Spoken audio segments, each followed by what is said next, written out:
khona iqala yadlala ngo-2015 yabuye yaphela ngesimo sama-team nangesimo seyimali emathimini ngoba le yamantombazane ithanda ukuba nzinyana ayifani neyabafana. Zange naloso slip out-ke leso ukuthi sikhuzuke emagemeni awu-2 iyodwa nje igame esikhuzuke kuyona impela lesibili ngeke ngiyibala kakhulu ngoba manje bivese sibademolarizile bayona ukuyidlala nje kwaba ney'nkingane. Mina lami uthando mina nginomuntu wami nje oqondile nginomuntu wami oqondile hhayi ematshoneni angithinti hhayi angifiki ngiqale ngey'ngane eziwu-6 zijima nabafana abancane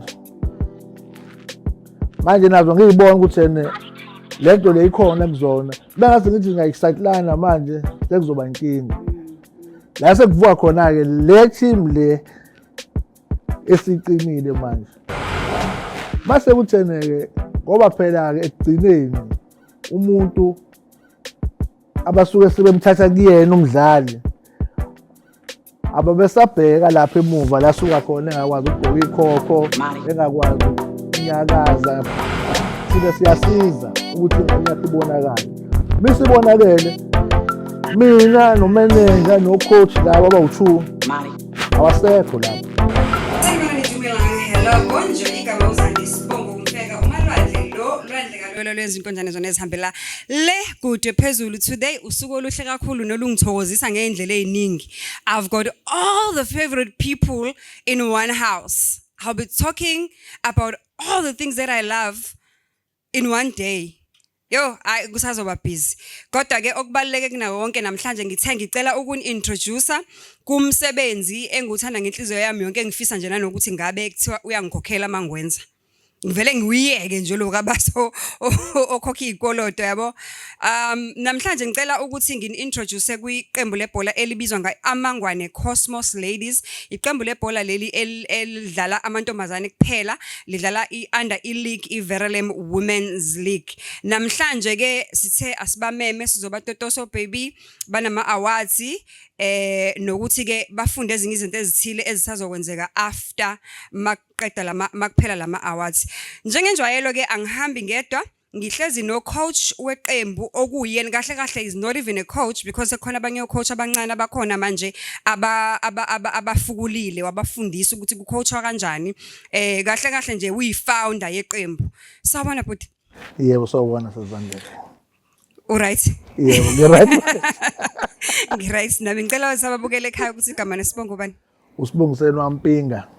Sibongiseni Mpinga, founder of Amangwane Cosmos Ladies. Namhlanje uzosinika nje kancane uzosichazela kabanzi ngomlando.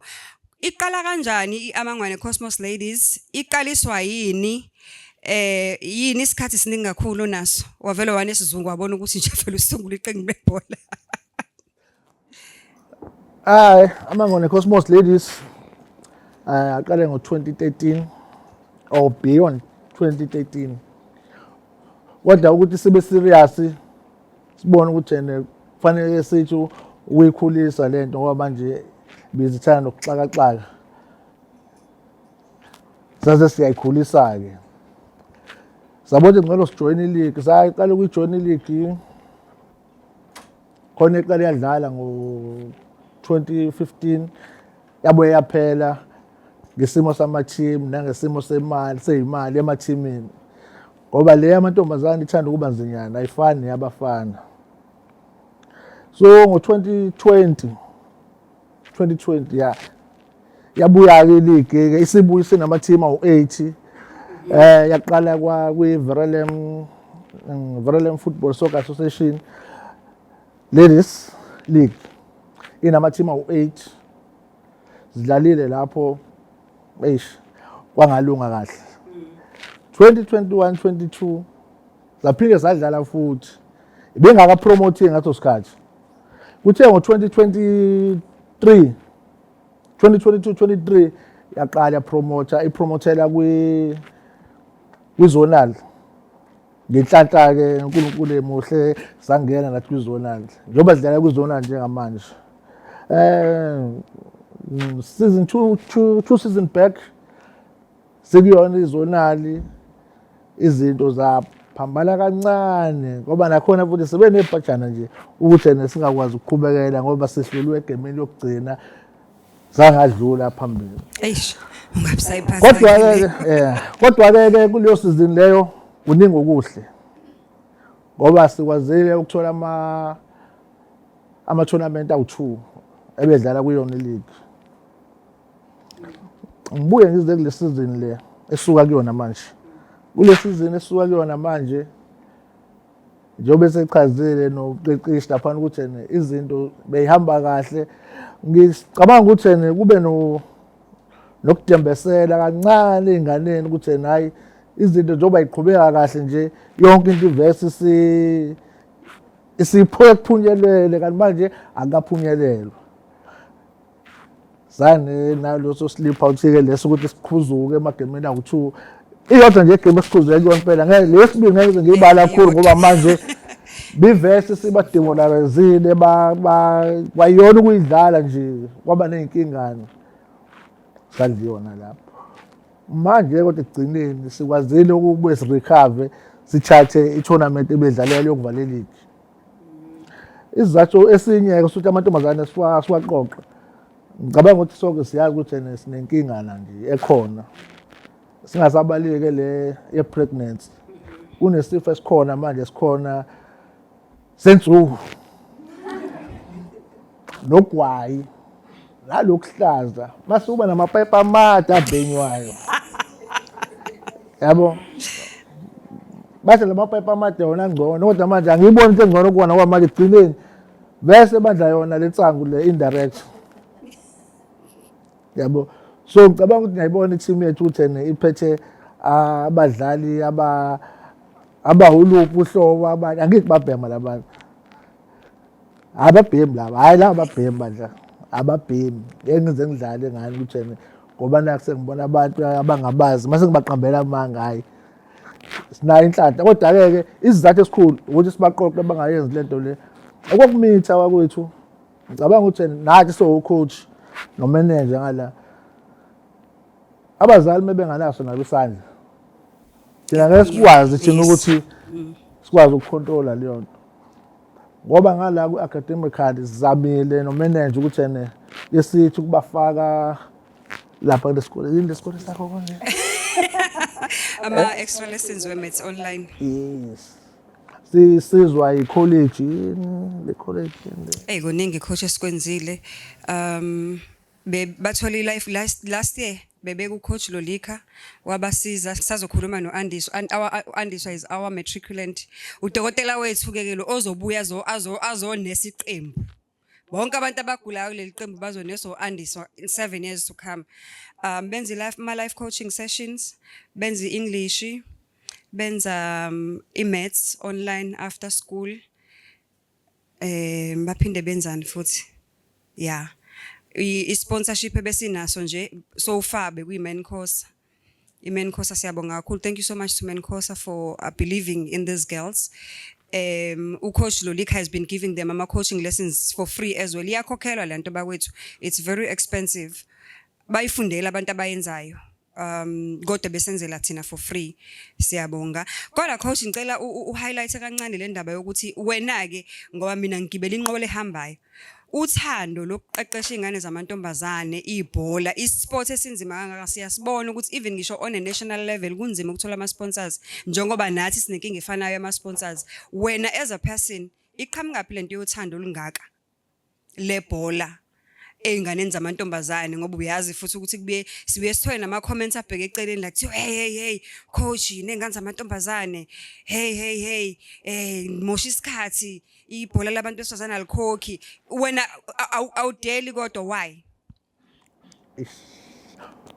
khona into kusho uthando ngicabanga ukuthi sonke uthando siyalazi kodwa phela nothando oluhlukene angithi mina lami uthando mina nginomuntu wami nje oqondile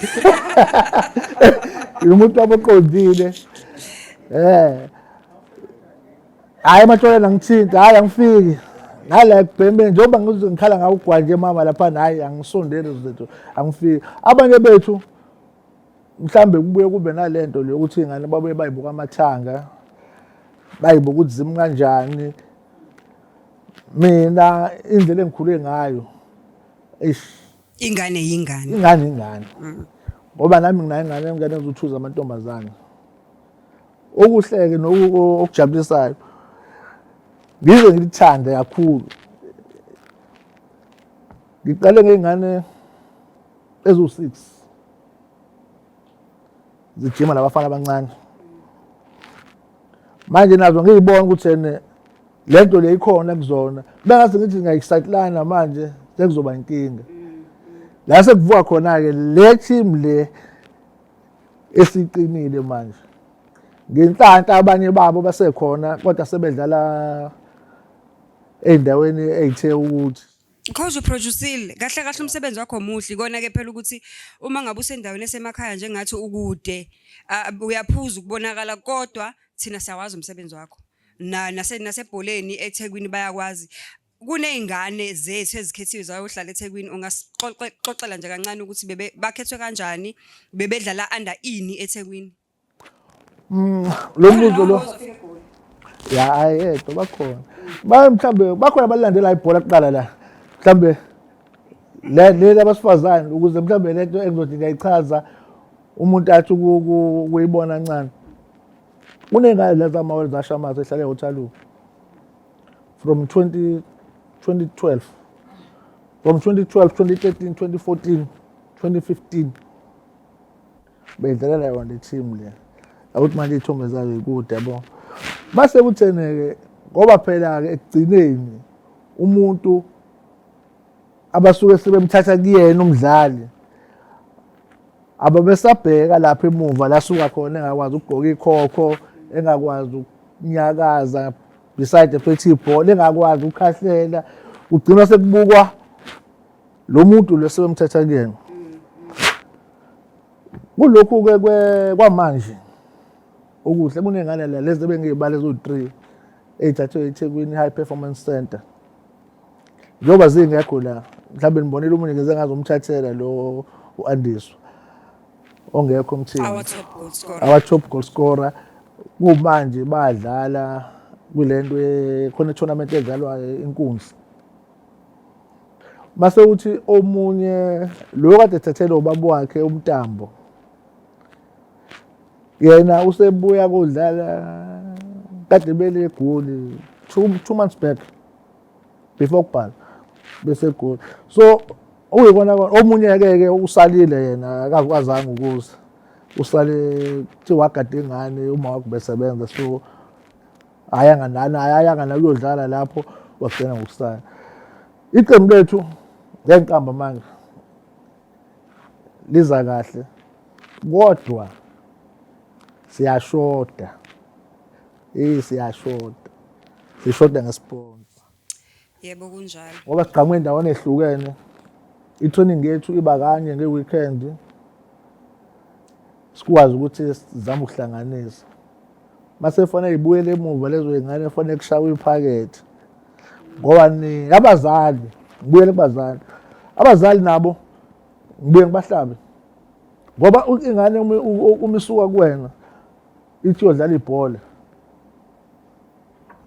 ungayiniki imali yokuthi ibuye noma ezinye ibuye phela ibuye ishaya isiqendu ngayimali. Thina siyasiza ukuthi ingane yakhe ibonakale. Misibonakele mina nomanager nocoach laba abawu2 awasekho lapha. Ngokulinganisa nje kanangu uMr Mtambo okhona la uhlezi ekhona ke ingane yakhe uyayithanda umuntu wesilisa yentombazane kodwa wherever she goes naye wenza sure ukuthi father figure ikhona yabo. Ngicela nimshayele izandla.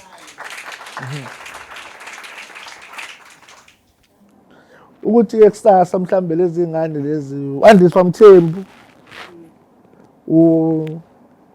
uAyanda Mtambo base nibabona lapha ku TV mkhumbule ukuthi Basuka ngalela la ngomhla ka1 2020 mhla 1 December 2024 sasawezwa lamagama u-Andiswa no-Ayanda, Mthembu noMntambo. La nginomnqobile Xaba laphana lo uthathwa abanye kuthiwa i-Sunflower naye. Abanye abakwi-division engaphezulu second from ilokhuzana Hollywood. Yabo ukuthi amathuba aseduzane kancane kancane. Kodwa thina-ke ucoach mina ucoach Sibanyoni abangaziyo kakhulu. Leli gama la bazokhuluma ucoach Sibanyoni nje. Bazobe sebemkhohliwe. Nomayaca noNondu ukuthi nayi bu lezi ayingane leziyana zisukaphi. Njengalezi ashamaseke lezi ashamase phela isuka kuthina. Kodwa ke egcineni kurecognize abanye abantu instead ukuthi kurecognize i-grassroots. Yeah. Hayi. Kona kunjalo. Coach siyabonga kakhulu. Ngizoke ngizokhuluma nabadlali ababili abathatha abawinile ukuze nombukele ekhaya abe sesithombeni ukuthi sikhuluma ngabantu abanjani. Ngiyaphoxeka ukuthi uyayakekho ngoba aveze iziningi indaba ebengifuna ukuthi uyayasixoxele zona ngoba uye osehambe wazi wabuya nasegoli. Uye besihleze silwa ke mangabe sikhempile bebakhempela abantwana abakhempela pha kwami. Hayi ingqabale besilwa. Sibanga into ezimbili nje ngeke ngizisho ngoba akekho ngifuna ukuthi ngimhlebile. Kodwa I am so proud and happy ukuthi ngiwubonile umehluko omkhulu ever since ngijoinile iqembu 2-3 years ago angisazi. Kodwa ngiyabona umehluko omkhulu. Siyabonga coach. Bonga. Woza Andiswa.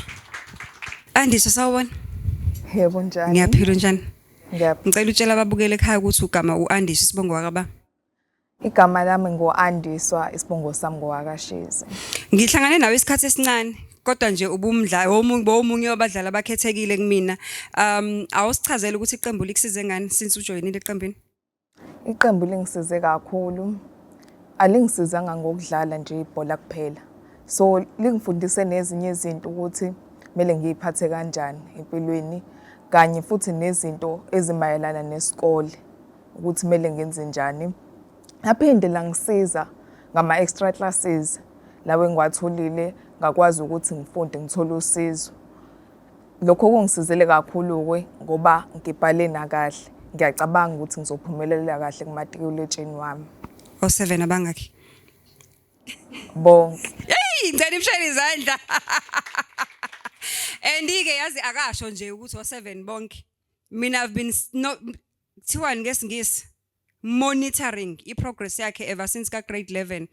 Imaths lo mntana uyishaya 7. Everything shaya 7. Mark 2 Andiswa uthole u6 uba yi1 noma babe yi2. Medicine school? What are the options?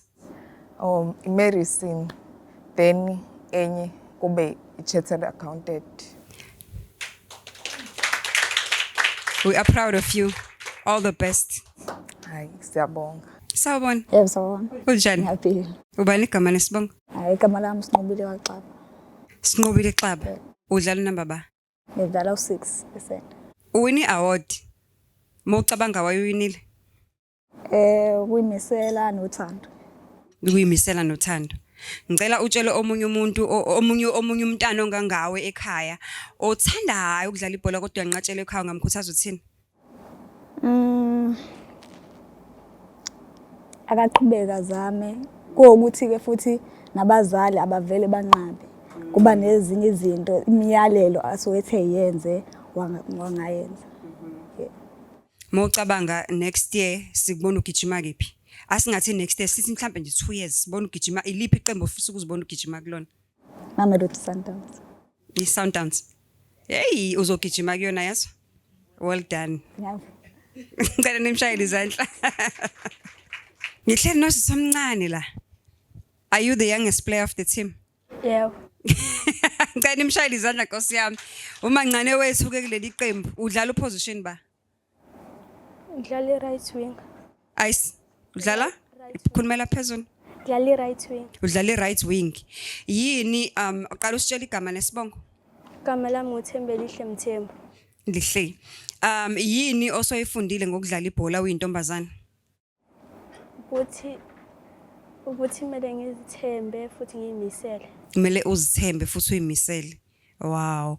So tshela mina ke njengoba ever since uqalile ukujoin eqembini ucabanga ukuthi kena yini amantombazane athanda ukudlala ibhola ekufanele nje ayibambisise ukuze aphumelele?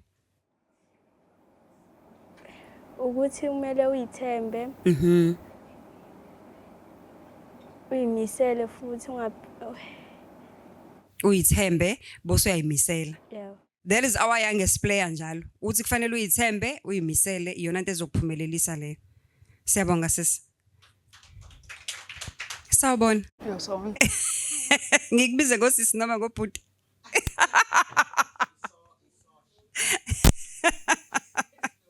Ngiyaxolisa ukufaka ispotlight. Igama lesibongo. Igama lami Aphelele Oaphewa. Aphelele. Aphelele udlala position bani? Ngidefender. Dlala i-defender. Center back. Center back. Uwinile namhlanje uthole i-award njengoba sinenzelwa ama-awards. Uma ucabanga yini eyenza ukuthi uvelele namhlanje? Mhlambe indlela engidlala ngayo, yabo indlela yabo engenza ngayo mina. Ubona nje indlela owenza ngayo nje.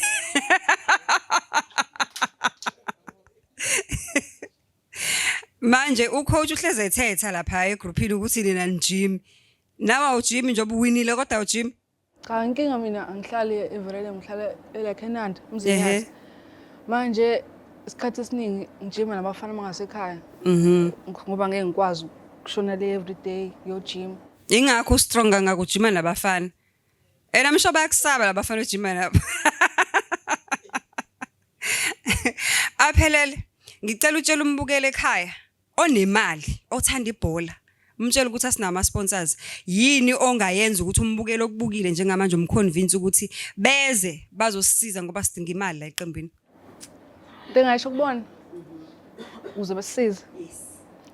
Ukuthi like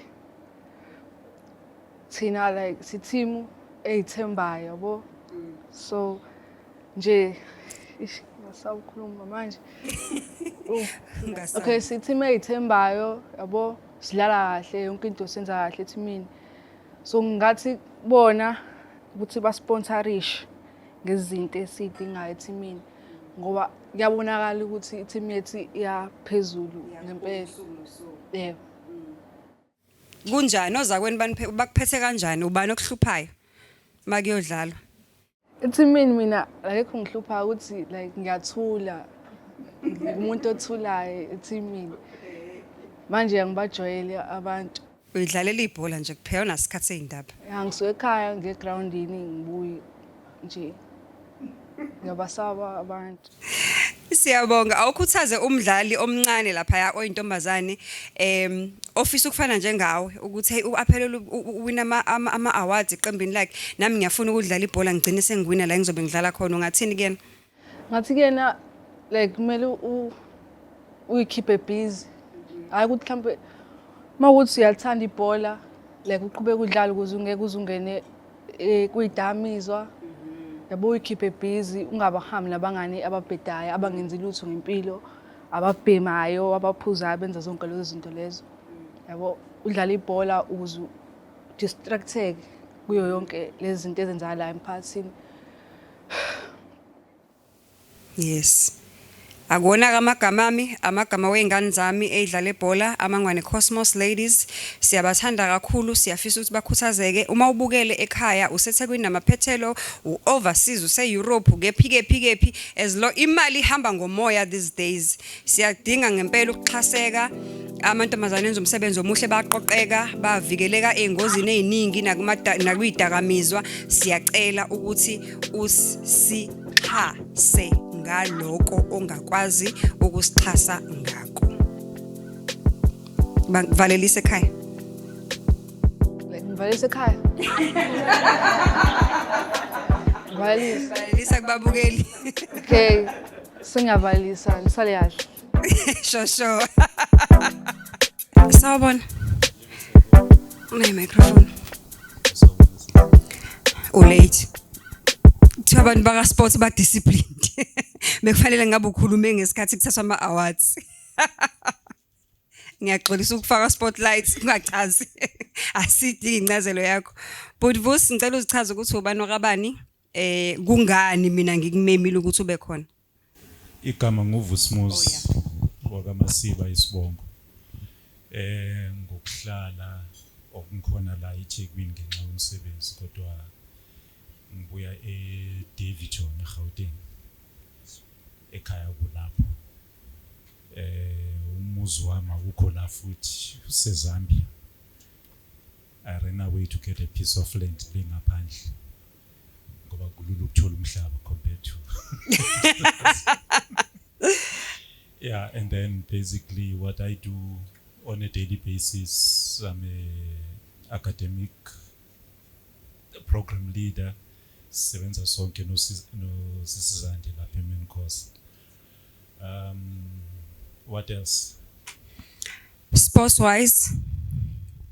Okay, in terms of sports. Boso ngikhulumela labo sisi ngicela abalaleli. Lo bhuti ngimlethela ukuthi akhulume nani. Ngicela nivule indlebe nje nimlalele. Okay, in terms of sport ngasicala ngisesemncane. I think ngaqala I was 8 years old. Mangiba seriously involved with sport. The first thing I did at the age of 8, I was younger than I think most of the kids I see today. It was boxing. I was very, very good in boxing. Sijimiswa stepfather wami. The problem with my stepfather ukuthi bekangangithandi.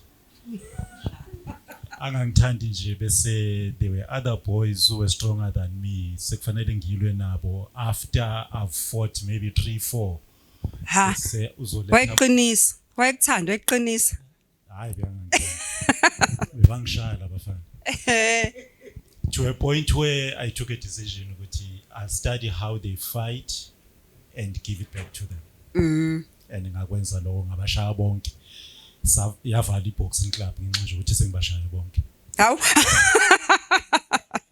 From there school in Benkichi. Yeah. Was doing 100 meters, about 400 meters. At that age. Sasuka where we were staying ngabuya bengihlala emakhaya. From Makaya masifike lokishini bangintroduce karate.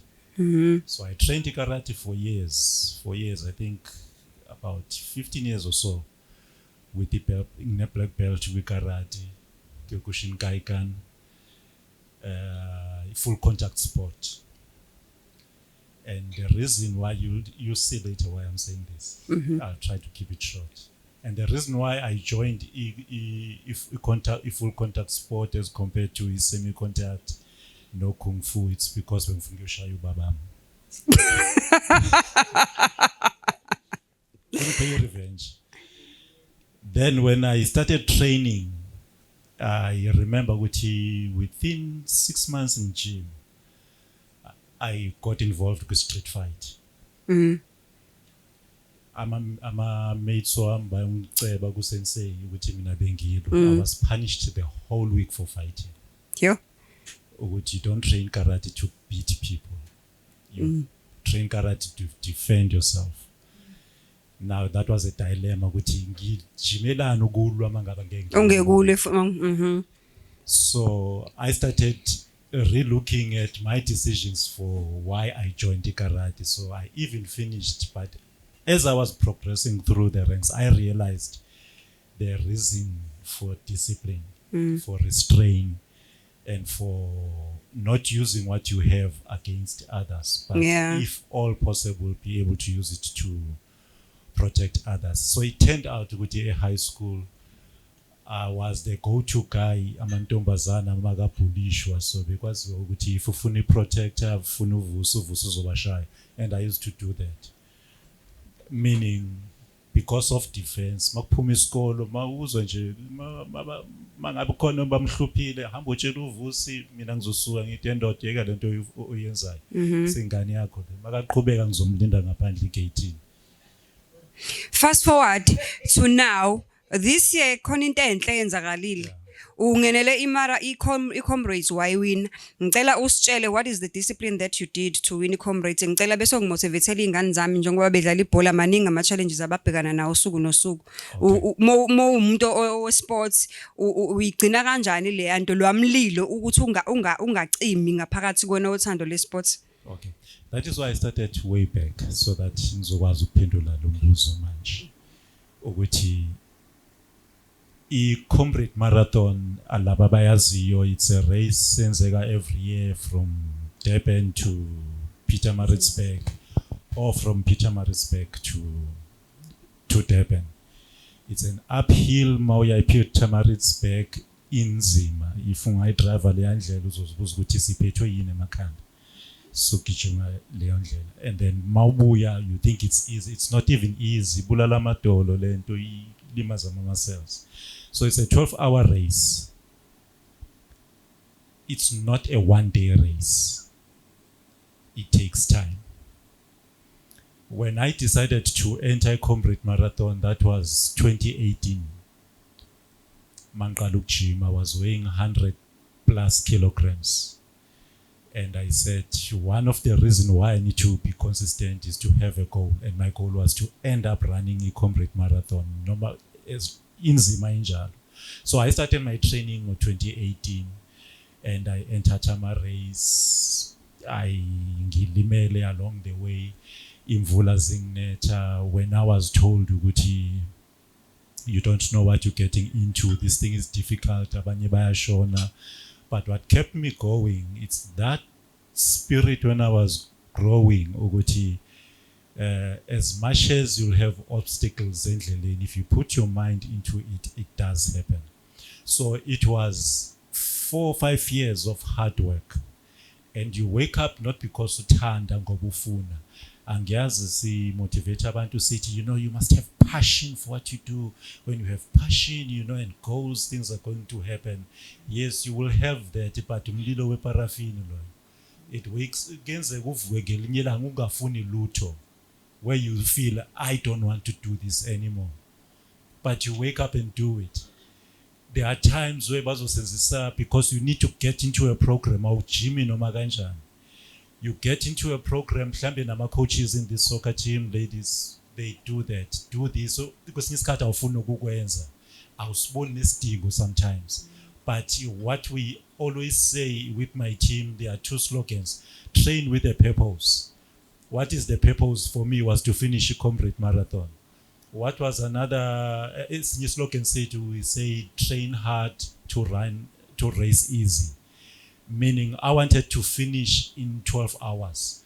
But my goal was to finish in 11 hours, knowing very well it's difficult. I was able to finish a Comrade in 10 hours, 54 minutes. That was a big achievement. And I saw that I could do that 30 minutes before 11 hours.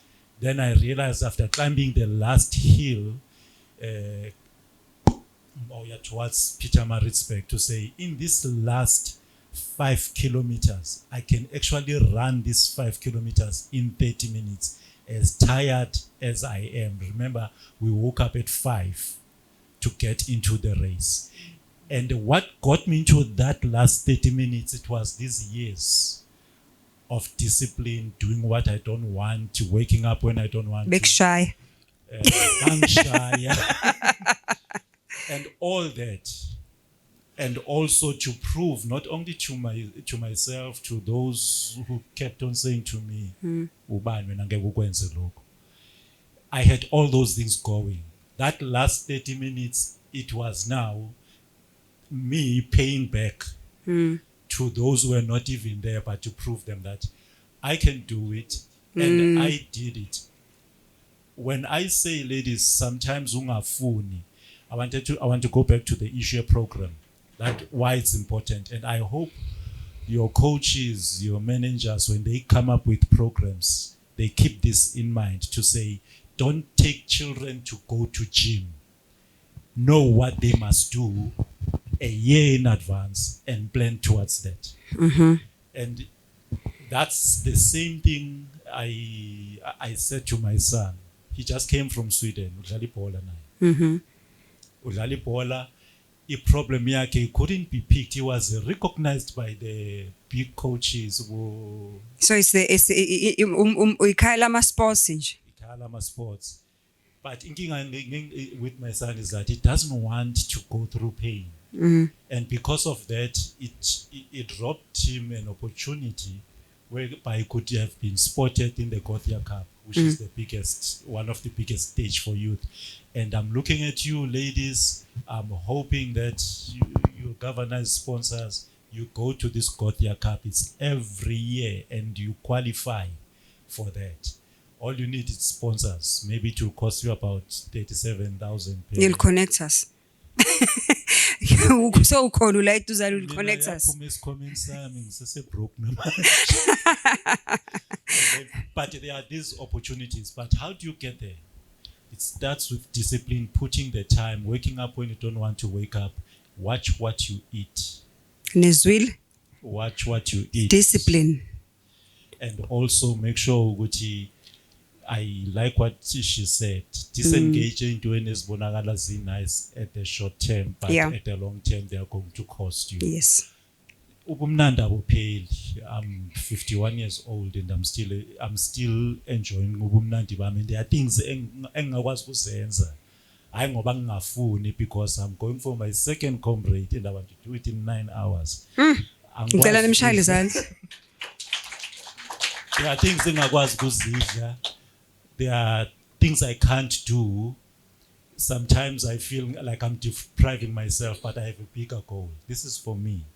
So in all fairness, kunezinto vele ezizokumisa, but it does not mean ukuthi it's the end of life, right? Yeah.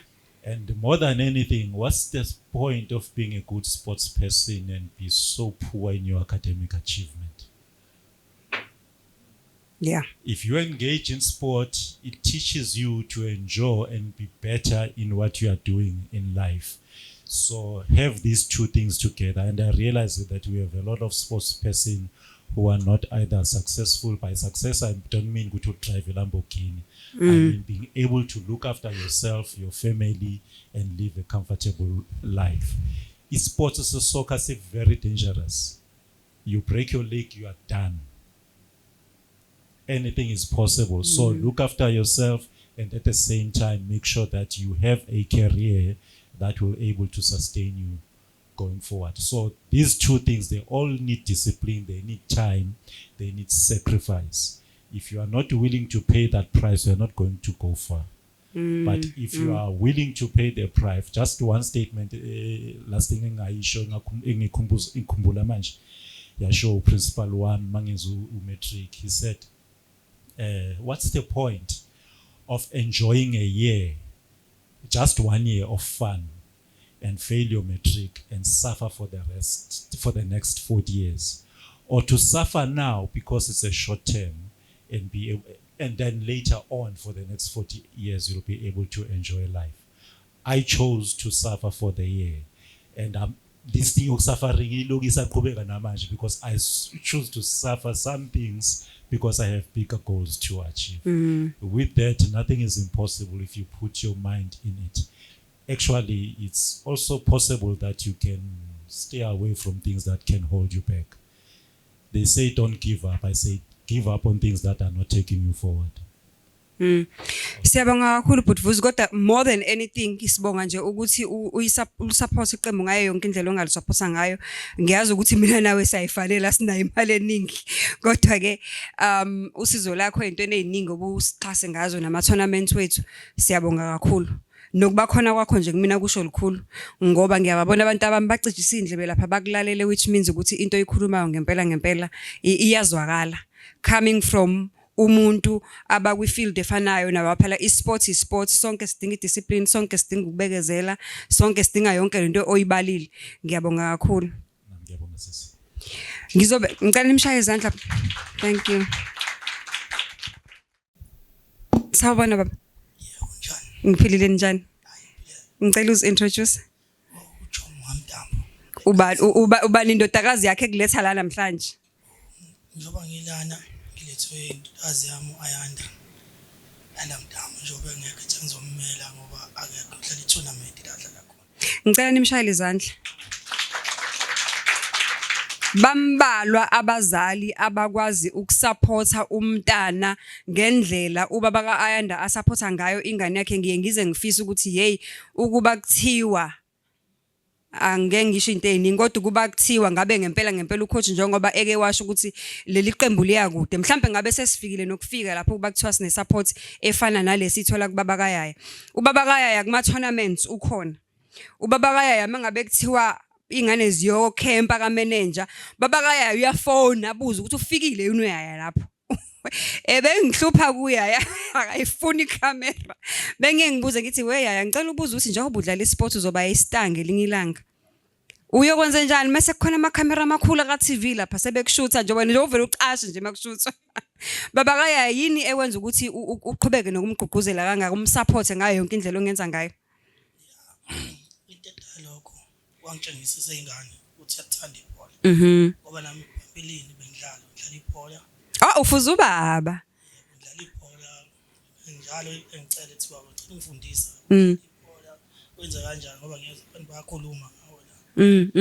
Hayi amzama ke ejima babona thathanda ngathi ngezwe la omalume wakhe ngezwe ukuthi ujima nabafana. Team engenayo. Yes, is one of our players ojima nabafana uYaya. Uyilo esithe usebuya nasegoli earlier. Into engibongayo nje kakhulu ukuthi ekwazi ukuthi ezizama ukuyimisela ngoba ngeke umtshenge ukuthi izama ukuyimisela into oyela eqondini oyela uxhumana nabantu into oyela khona uyela ibhola nibangibhola kuphela. Inhliziyo incane kusisi. Ngoba khona ngize ngibelana ngibonge khona isikhulu sibanyoni. Ungithemba ukuthi lento umlethele umdlali ngangamasi banyoni kodwa angiqala ukumbona vele sahlangana ngihamba ngiphelezela badlala igame wamnezithu wamcela ngase njalo ngoba engakwazi ukuthi hambe emagemini ngibe khona njalo umphelezele. Angibonga wona Mangwane ngoba nakhona la khona akenziwe kavana angasuka. Kwenziwa Mangwane uthi lento eqhame kubantu ngoba la bedlala khona bedlala ehlathini thothi le badlala ibhola njalo nechona abafana igame ayidlala. Kodwa wafika kuMangwane ngezwe coach ebhala nasegroupini ethi hayi lento umdlali ingane yakho khona ubona kuyona uningi. Nala ihamba khona yashiya uthi hayi ngiyibona ngoba nale tournament ade idlala eyenziwa amaZulu bedlala Kings Park. Hayi yena uzaka. Ngiyabonga futhi mina ukuthi lento ukore idlale kahle ngizoxolela. Baba kaYaya siyabonga kakhulu ucela uqhubeke Nkosi yami umsupport ngiyafisa nabanye abazali engathi bangafana nawe yazi kungenza umsebenzi ka coach ube lula ngempela ngoba okunye uyubona ukuthi ingane iyakuthanda ukudlala kodwa ekhaya bayidonsela emuva.